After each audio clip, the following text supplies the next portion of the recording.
सरदार वल्लभ भाई पटेल की पुण्यतिथि है और इस पुण्यतिथि पर उनकी पार्टी के नेताओं से अधिक पोस्टर्स विपक्षी पार्टी के नेताओं के लगातार लगाए जा रहे हैं और उसकी पोस्टर्स में पटेल साहब को श्रद्धांजलि देते हुए देखा जा रहा है। जय हिंद साथियों, नमस्कार। मैं हूं आपका दोस्त ललित व्यास। साथियों, जिस प्रकार से सरदार वल्लभ भाई पटेल का चाहे पुण्यतिथि हो चाहे उनकी जयंती हो और उसको हाईजैक कर लिया है भारतीय जनता पार्टी के नेताओं और पार्टियों के द्वारा, तो लगता ही नहीं है कि सरदार वल्लभ भाई पटेल भी पंडित जवाहरलाल नेहरू की तरह उसी कांग्रेस के एक मजबूत स्तंभ हुआ करते थे।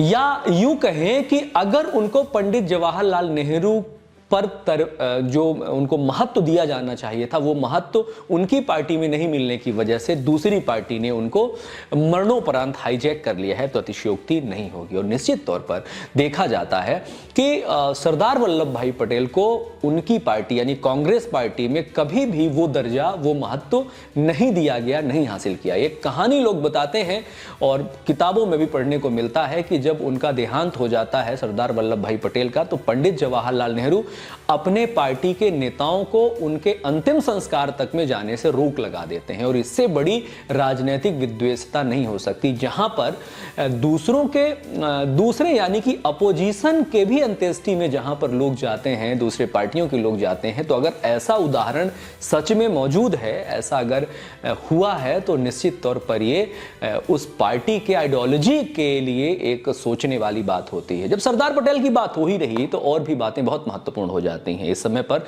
बहुत गहरा मुद्दा गरमाया हुआ है और वो मुद्दा है वोट चोरी का।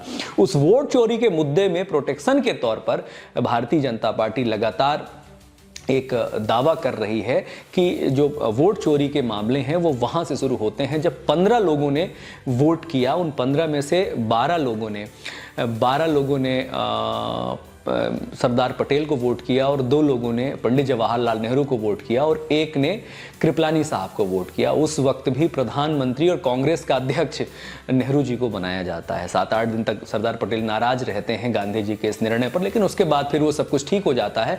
इसके बारे में एक दूसरा वीडियो लेकर के आऊंगा, वहां से ये चीजें निकल करके आती हैं कि आखिरकार जो वोट चोरी का मामला है, जो इस प्रकार की चीजें निकल करके सामने आती हैं, तो सरदार पटेल जी को जो सम्मान मिलना चाहिए, जो मुकाम मिलना चाहिए था, वो उनकी पार्टी में नहीं मिला। यही वजह है कि उनको दूसरी पार्टी ने हाईजैक कर लिया है और उनकी जयंती हो, उनकी स्टैचू हो और बहुत प्रकार की चीजें उनके उदाहरण लेकर के बार बार आती है कि कांग्रेस में जो कुछ भी अच्छा हुआ वो सरदार पटेल के कारण हुआ।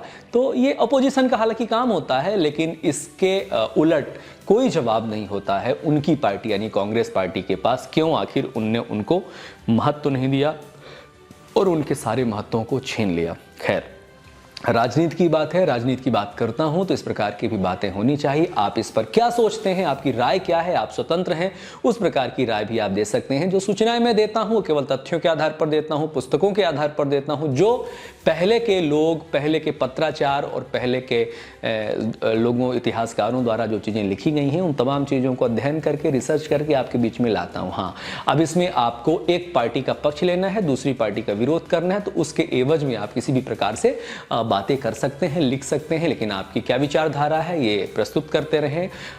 उपयुक्त जवाब आपको दिया जाता रहेगा, जो अनुपयुक्त होगा उसको आपके ऊपर छोड़ दिया जाएगा। बहुत बहुत धन्यवाद करते हैं। नमस्कार, जय हिंद, जय भारत, वंदे मातरम। बहुत बहुत श्रद्धांजलि आदरणीय श्री पूर्व प्रधानमंत्री, पहले गृह मंत्री हमारे सरदार वल्लभ भाई पटेल साहब को। बहुत बहुत धन्यवाद।